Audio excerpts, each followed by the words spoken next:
Hello all, ElPresidenteTel here. This is the book I'm reading at the moment. Highly fascinating biography of the man, and I strongly urge anyone to give it a read. You can actually find it now as one complete version. I've got the two separate parts. It's called In the Court of the Red Tsar. Well worth a read. The one thing I've taken from it is that in this world you cannot live with a state guided by ideology. And that brings me to today's news that the Catholic Church has decided to speak out in the United Kingdom against gay marriages.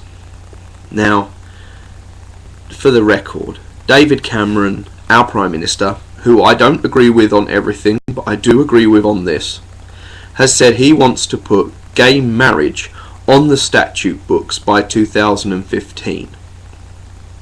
Now, I don't agree with all conservative things, but hell, a broken clock can be right twice a day. And this is one of those instances where it's a good thing. It's showing his more progressive side. At a time I was worrying that he was going to ally more with the hardline religious elements of the country.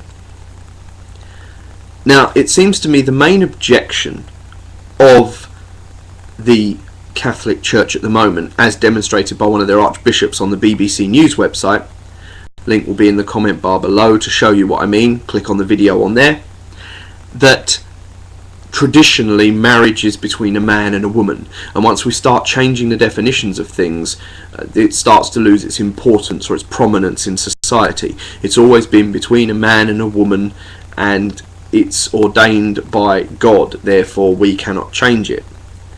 Well, the first logical fallacy there is committing that everyone believes in a God. More accurately, everyone believes in the Roman Catholic God. And secondly, the fact that word definitions are fixed.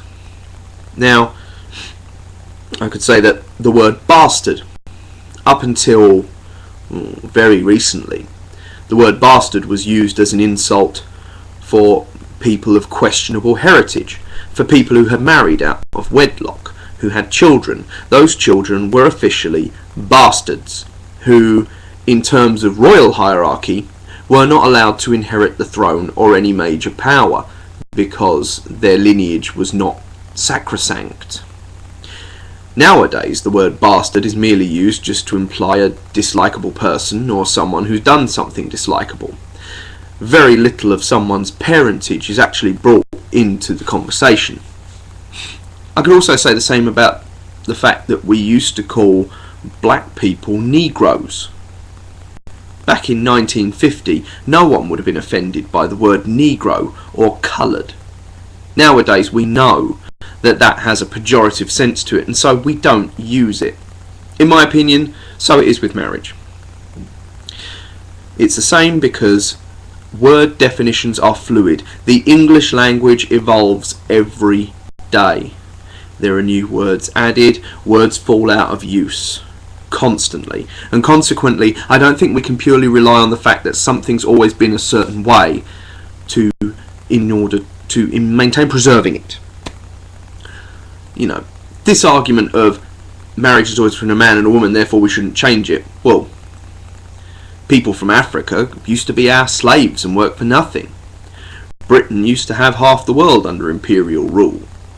It doesn't mean those things need to be maintained. It's just what was.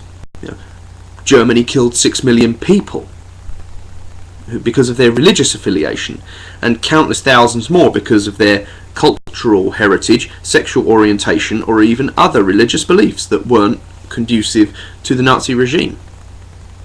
But I'm not saying that that is always going to be. We learn from the things in the past and we move on. Just as language moves, so society moves. It's called evolution. And I think it's about time that the churches took a step back and had a breath, because nobody's forcing them to conduct gay marriages. The minute that this law passes, we're not going to drag Elton John and David Furnish into the first Catholic church we can find, hold a gun to the priest's head and say marry these two. It's just not going to happen. All we're saying is we want gay people to have equal rights to straight people, Religions can opt out if they want, but they need to make their bigotry public. They need to publicly declare that they will not marry people because it's against God. That said, I think this will probably go through. I don't think the British public give enough of a shit about it over the economy for it to be too much of a problem. I really don't think British people have that much of a problem who marries who.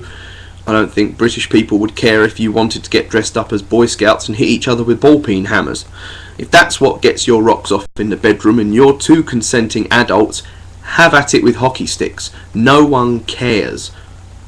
Two adults consenting in a bedroom, it is of no business of the government and certainly of no business to the church. This is ElPresidenteTel wishing you all love, peace and liberty.